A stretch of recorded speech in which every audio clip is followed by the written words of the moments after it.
Assalamualaikum warahmatullahi wabarakatuh. Halo Sobat BPSDM, ketemu lagi di podcast BPSDM bersama saya Bayu Erlangga.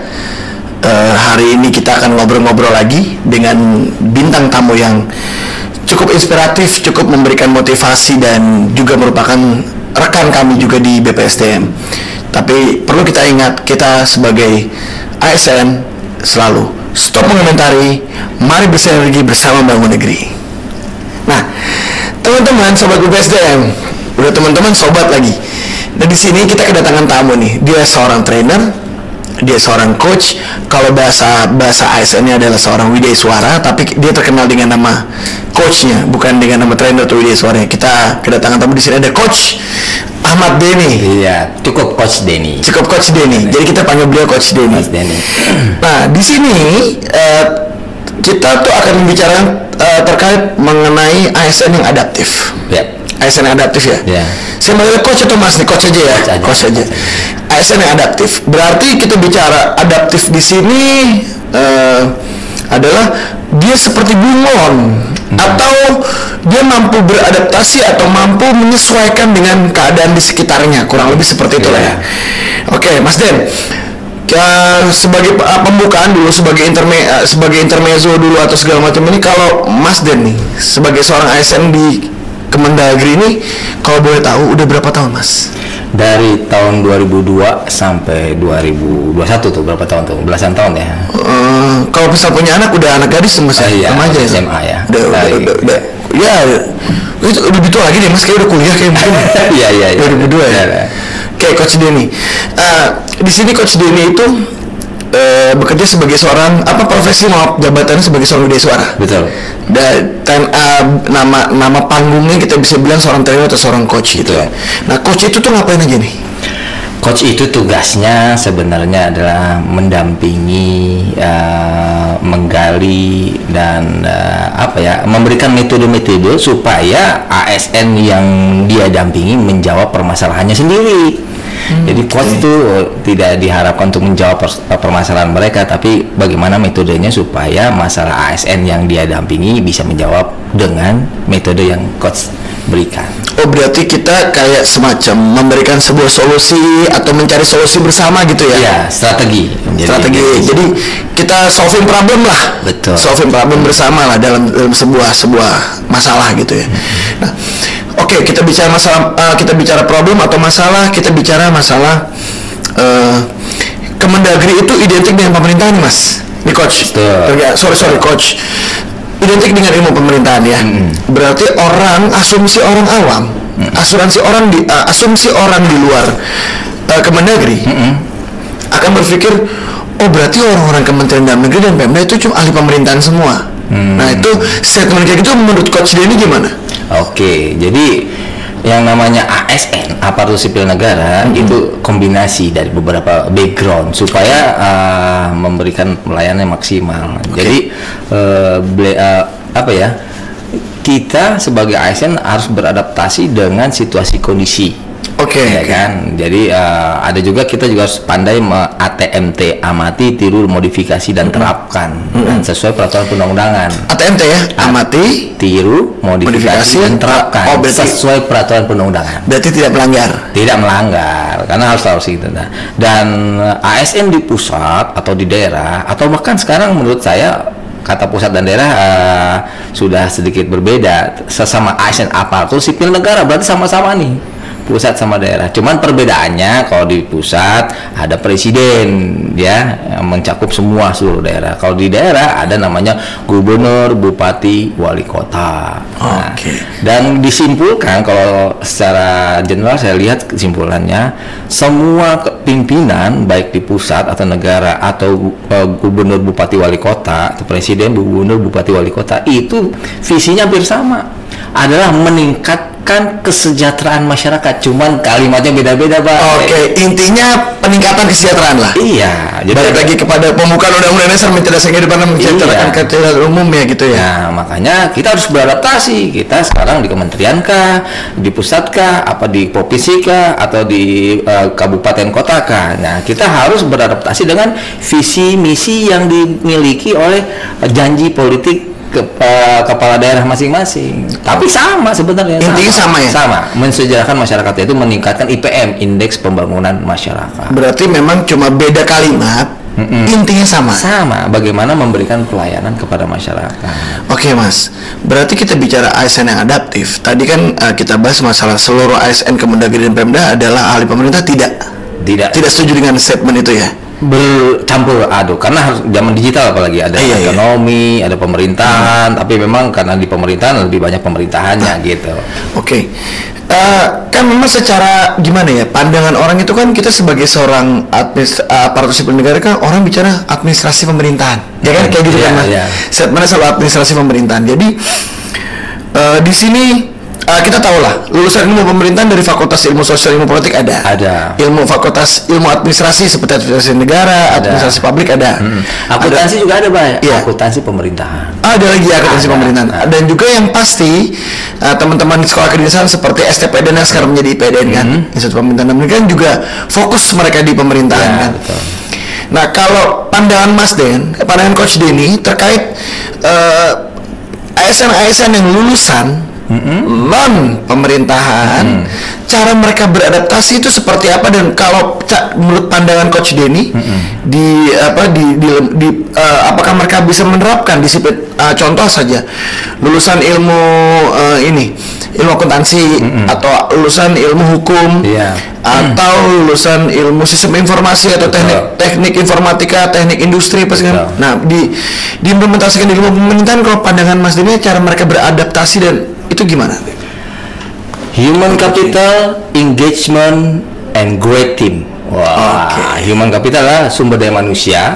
Engagement harus berkolaborasi, bersinergi, ya. Jadi terintegrasi bekerjanya, dan akhirnya kita nanti jadi great team sesama seluruh ASN aparatur sipil negara. Itulah Bhinneka Tunggal Ika. Kan satu. Nah, strateginya untuk karena kebenaran Mas Denny kan backgroundnya akuntansi kan, jadi memang yang paling perlu kita dalami adalah seringlah membaca peraturan perundang-undangan yang berlaku. Banyak sekali peraturan perundang-undangan yang berlaku. Berarti semakin baik literatur yang kita baca, makin pengayaan terus gitu. Betul. Yang paling penting kan yang sering kita dengar, ASN harus membaca Undang-Undang Nomor 23 Tahun 2014 tentang pemerintahan daerah. Ada juga Undang-Undang ASN tahun 2014 tentang aparatur sipil negara. Nah, itu juga undang-undang yang inti. Tapi banyak lagi undang-undang yang harus kita baca, dan ada turunan-turunannya banyak. Mulai dari peraturan pemerintahnya, peraturan menterinya sampai dengan perda. Nah gitu. Jadi peraturan-peraturan yang di daerah, provinsi, kabupaten, kota tidak boleh bertentangan dengan peraturan yang lebih tinggi, hierarkinya begitu. Jadi setiap daerah membuat peraturan perundang-undangan harus komunikasi dulu, dianalisa dulu oleh daerah yang lebih tinggi, kabupaten, kota, komunikasi dengan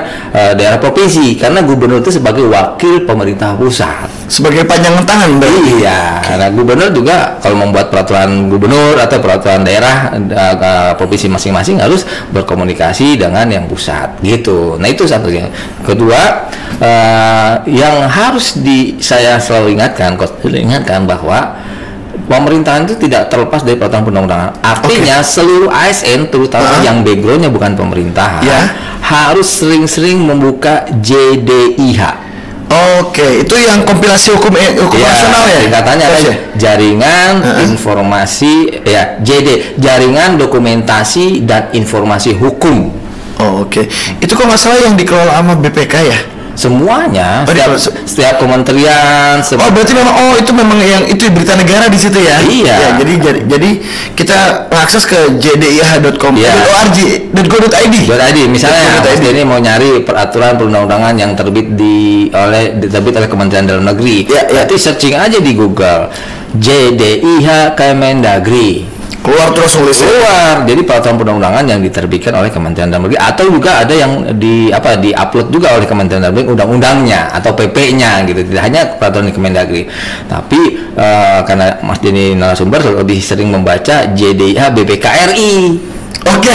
Iya, karena kan kebenaran Mas Denny kan Ya fokusnya mungkin karena fokus mungkin Coach Denny lebih ke banyak ke keuangan, laporan penyelenggaraan, LKPD atau Sakip gitu, neraca dan sebagainya. Nah itu, dan perlu diingatkan untuk seluruh ASN bahwa Kementerian Dalam Negeri itu setiap tahunnya mengeluarkan peraturan Menteri Dalam Negeri mengenai pedoman umum penyusunan APBD.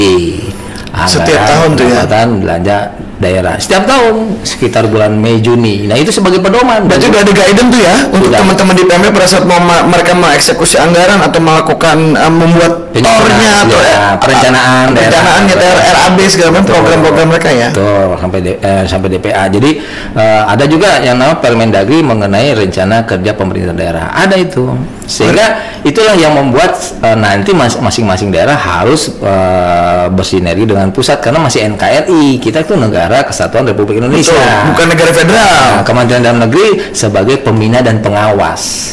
Oh ya, berdasarkan peraturan pemerintah 2017 pembinaan dan pengawasan ya Mas ya. Jadi itulah peraturan-peraturan yang setiap tahunnya berubah dan kita sebagai ASN seluruhnya harus membaca peraturan yang terbaru, update tentang pedum APBD tahun yang akan datang dan pedum RKPD tahun yang akan datang. Makanya bagian perencanaan terus bekerja sering untuk mengupdate peraturan terbaru untuk supaya bagaimana terengagement semua OPD gitu. Bapeda, TAPD, tim anggaran pemerintah daerah itu banyak istilah-istilah yang ASN yang non pemerintahan harus diketahui. Berarti mereka juga harus ya itu kolaborasi jadi sinergi seperti slogan kita kan, mari bersinergi bersama membangun negeri. Iya, sepakatkan itu. Dan perlu digarisbawahi baik. Jadi kalau sudah jadi ASN, aparatur sipil negara, jangan menghafal peraturan perundang-undangan, tapi baca peraturan perundang-undangan dan implementasikan sehingga nanti masyarakat dapat manfaatnya dan tidak keluar dari peraturan yang berlaku.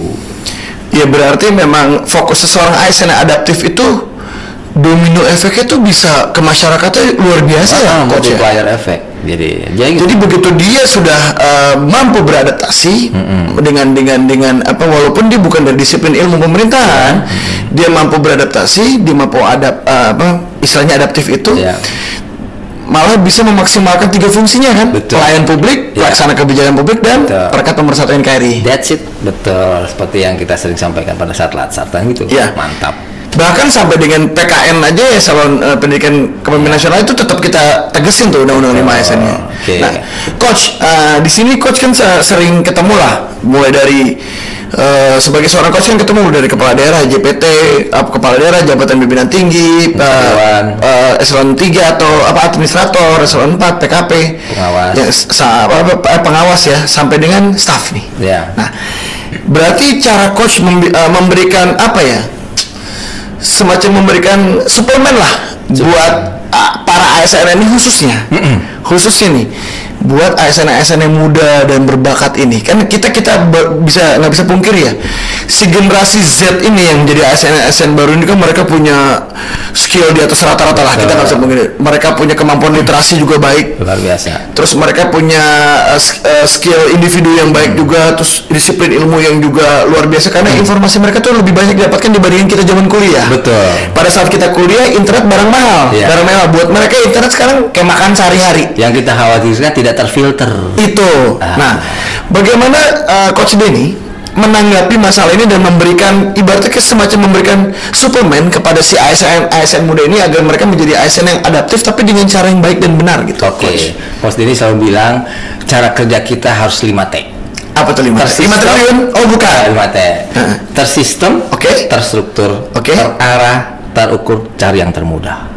Tidak ada yang terbaik, semua tergantung situasi dan kondisi. Tersistem, terstruktur, terarah, terukur, dan termudah.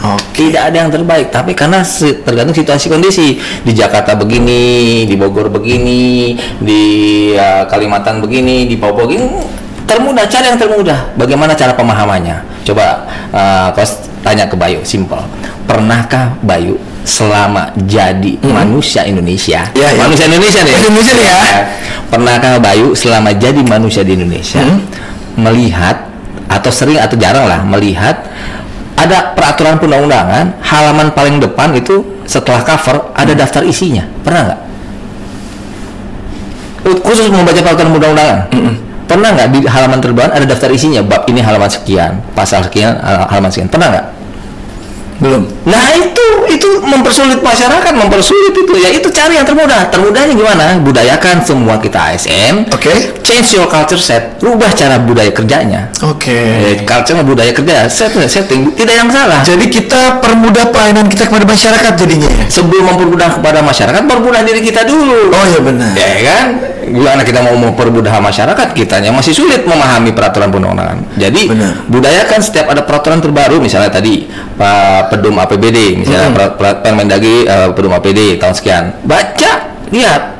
Daftar isinya dibuat sendiri. Kalau untuk mengenai ini di beberapa halaman berapa, mengenai ini beberapa halaman berapa. Iya, coba kebayangkan kalau misalnya baca undang-undang tentang cipta kerja, berapa halaman? Allahu Akbar. Itu harus diingatkan tuh. Itu cara adaptif kita. Jadi sebelum mempermudah masyarakat, kita harus mempermudah diri kita dulu. Berarti gitu. harus juga kalau misalnya kita di materi building learning commitment itu, how to know yourself. That's it. Bagaimana mengenal diri sendiri, baru kita mengenal orang lain. Betul. Permudah caranya. Jangan cari yang terhebat. Udah nggak usah ngejar peringkat. Iya. Tapi bagaimana kita memberikan value kepada sesama. Value loh, bukan value ya. Value. Jadi benefit itu, benefit yang kita dapatkan itu menjadi sebuah nilai. Betul. Untuk orang lain kan. Iya. Kata Ustadz malah bilang gini, Pak. Gimana? Hidup itu ternyata bukan mencari, tapi berbagi. Nah, kalau dia ini berbagi trik, tips untuk mempermudah bagaimana. Karena begitu berbagi, kalau buat kita yang muslim itu ada amal jariahnya ternyata. Sama lah. Ilmu yang bermanfaat. Betul. Itu baik. Jadi itu strategi awal tuh. Jadi agak religius sih kita lama-lama nih ya. Agak dicampur. Oh iya benar-benar. Pokoknya hidup tuh jangan terlalu baik. Iya benar. Terlalu lurus jangan, terlalu belok jangan. Tapi visi tercapai. Dan kalau bisa jangan sampai merugikan orang lain. Saya nggak bilang harus belok ya, tapi jangan terlalu lurus dan jangan terlalu belok, tapi pakai logika. Kita boleh punya idealis, tapi harus realistis karena benar. Lihat situasi dan kondisi keadaan sekarang. Yang penting tidak melanggar peraturan perundang-undangan. Dan juga tidak merugikan orang lain. Betul. Itu yang penting kan. Hidup itu berjuang dan berkorban. Berjuang dengan diri kita sendiri dan bersama tim, dan berkorban jangan mengorbanin orang. Kita harus berkorban. Jadi tidak merugikan orang lain. Dan kita juga ibaratnya gini, Coach. Iya. Anggap tadi kita bicara masalah pengorbanan nih. Siap. Kita boleh nggak ngukur, misalnya sebagai seorang ASN yang adaptif nih. Betul. Ngukur pengorbanan kita kalau misalnya saya seperti ini, korban yang akan saya dapatkan seperti ini. Jadi kita mau cari kan tadi Coach bilang yang terukur apa tadi terstruktur, apa lagi terstruktur, tersistem, terstruktur, terarah, terukur, dan termudah. Berarti boleh dong kita ngambil resiko pengorbanan yang paling kecil itu boleh kan? Boleh, semua ada resikonya, baik. Siap. Nggak mungkin nggak ada resiko hidup ini. Resiko diomongin orang, resiko dianggap nggak punya kemampuan, resiko tenaga keluar banyak, kurang istirahat. Kan ada ilmu manajemen high risk, high return. Oh iya, kalau di anak-anak trading tuh high profit juga. Iya, jadi kalau kita ASN mau mendapatkan sesuatu yang return yang luar biasa, kita harus berkorban, mengambil risiko yang luar biasa. Tapi harus perlu perhitungan yang USG tadi, baik. Urgent, serious, growth, skala prioritas. Kita juga harus bisa bagaimana menganalisa SWOT. Strength, weakness, opportunity. Tapi jangan sampai jadi opportunity cost. Iya. Opportunity cost itu lu kita nggak ngapa-ngapain tapi gaji masuk terus. Iya, itu bisnis boleh. Itu beda. Itu Elon Musk mungkin atau siapa yang Bill Gates ya nggak ada masalah. Tapi kalau kita seorang ASN di kantor dilarang. Dan terukur itu semua yang kita lakukan harus terukur harus ada indikatornya, harus smart. Smart itu S-nya spesifik, harus jelas.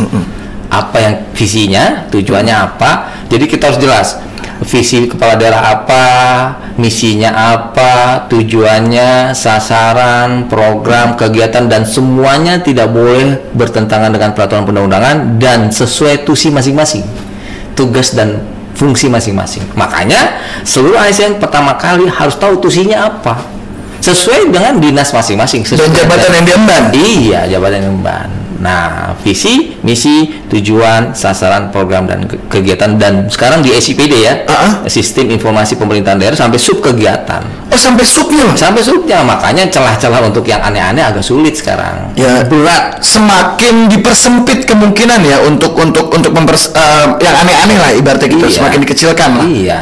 Kalau bisa nol, zero. Makanya saya bilang dari awal, coach bilang, udahlah, jangan mengharapkan uang banyak di birokrasi, di ASN, tapi harapkan dapat peluang banyak. Jadi harapkan benefit untuk peluang yang banyak kepada masyarakat dan menjadi value buat orang lain. Betul, value added jadi. Berarti kalau saran coach nih, saran coach lah. Tadi nggak terlalu baik. Mumpung ingat nih tiba-tiba. Oh iya, oke. Ini selalu S tadi kan. Wangsit. S. M-nya measurable, terukur. Oh, measurable, ya oke. A-nya attainable, dapat dicapai. Oh, jadi mimpilah setinggi langit, tapi langitnya kelihatan. Iya, ya kan? Bisa kita ukur. Apa? R-nya relevan. Relevan dengan apa? Dengan keadaan. Dengan keadaan, dengan tusi kita, tugas dan fungsi kita. Berarti situasi, kondisi, toleransi, pandangan dan jangkauannya itu harus jelas, relevan kan? Jangan, nggak boleh. Tidak satu lagi, ada time bondnya, ada waktunya. Oke, jadi pada saat sudah tadi apa tadi? Spesifik jelas.